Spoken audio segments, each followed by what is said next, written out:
In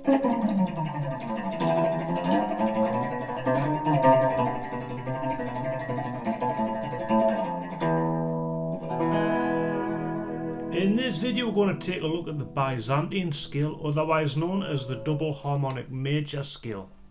And the most famous example of that is in Misirlou by Dick Dale, which you'll probably recognise being used in movies. And it really uses the notes out of the Byzantine scale.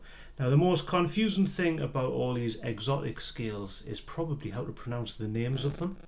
And one thing that you'll notice, which is sometimes a bit frustrating, is you have modes within them scales, and sometimes they're presented as all separate scales, so there appears to be a million and one different scales to learn, where there's not really. And when we looked at the video for the Hirojoshi scale, the most difficult thing of the whole thing was learning to say Hirojoshi. So it was fairly simple. So the notes in this are outlined in the Dick Dale song Misirlou.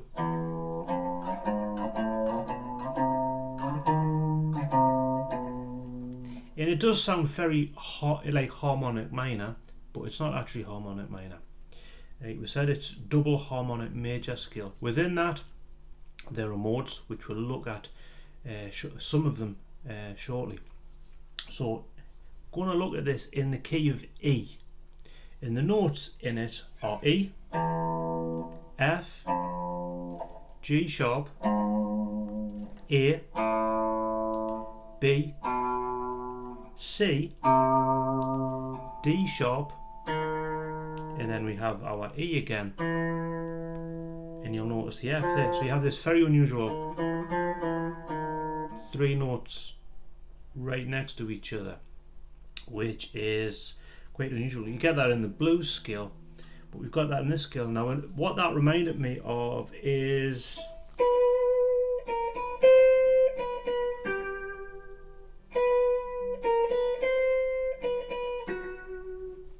the theme of From the Godfather. Uses them notes, so it's very possible that it's being that section of the introduction is thinking in terms of the Byzantine scale, or at least double harmonic major scale.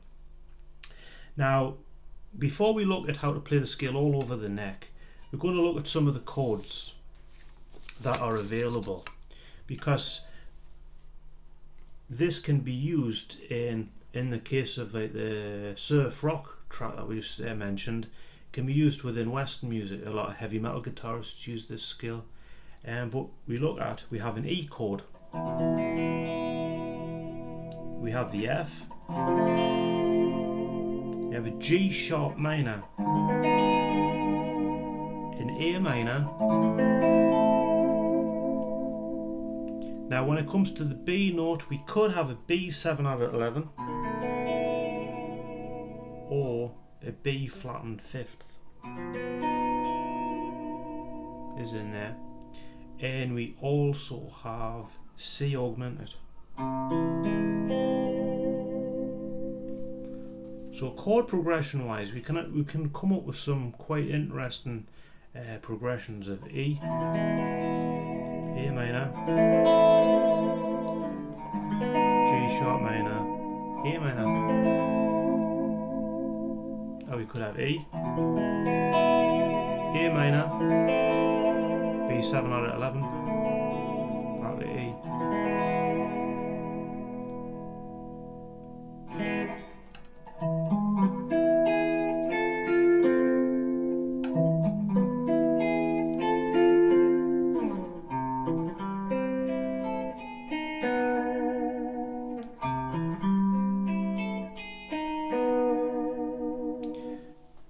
Now these are all kind of melodies that you probably wouldn't think of if you didn't look at this actual scale. We've got the E, C augmented, A minor, B 7 out of 11.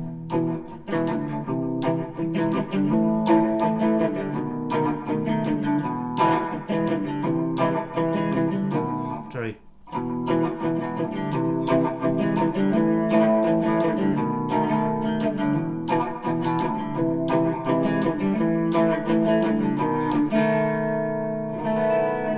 If we started on A minor, we could have so a B flat slash A.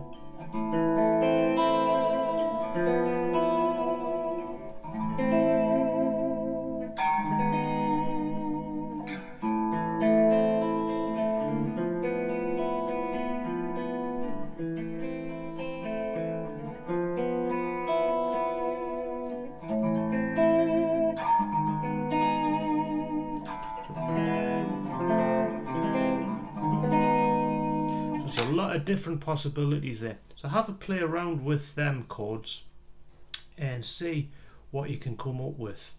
Now when it comes to playing the scale all over the neck, now this is the chart that you will see if you look it up, and like we've said in previous ones, good luck with trying to learn it like that, because it can become quite difficult to follow.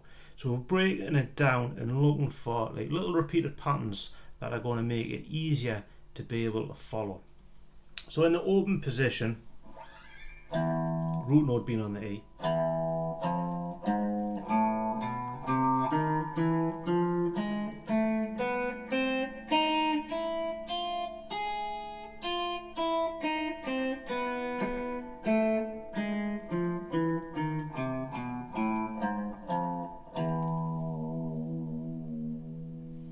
now you might recognize this as looking very like the fifth degree of the harmonic minor scale. It's very, very similar. So if we come to this section, starting on the fourth here,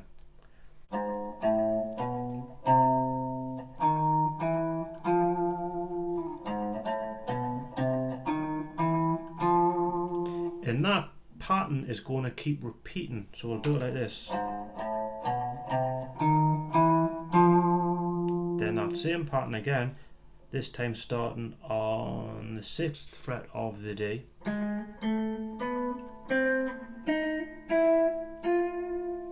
and then we're going to start on the 9th fret of B,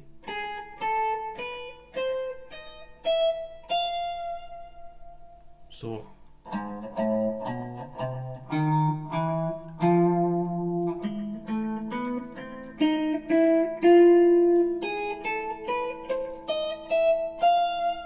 that's across the neck with that particular pattern. What is interesting with this, if we started on that same shape but instead of starting with that note, we start on the A note, this would actually give us the Hungarian or Gypsy minor scale. And if we go through it, if you think of the harmonic minor scale, which would be, we can think of the Hungarian minor, which is a mode within, which is the fourth mode within this scale. The harmonic minor has a raised 7th. In this particular case, this has a raised 4th and a raised 7th. 1, 2, 3, 4, 5, 6, 7. So that might help if you're looking at it that way. Now the other shape that keeps repeating itself, in this case we would be starting on E here, and we've got this, so the E is the root note, and on either side of that you have two notes. So we've got, and that's the repeated pattern. So wherever there's three notes together, the middle one is actually the root note. So if we're going to move this to A Byzantine scale, and have notes either side of that, we would have, and that would be giving us A.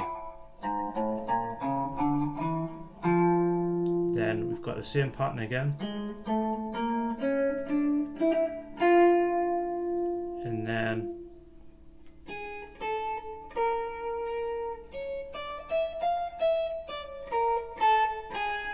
so I'll do that again, starting on the fourth, but the A is the root note, if that makes sense.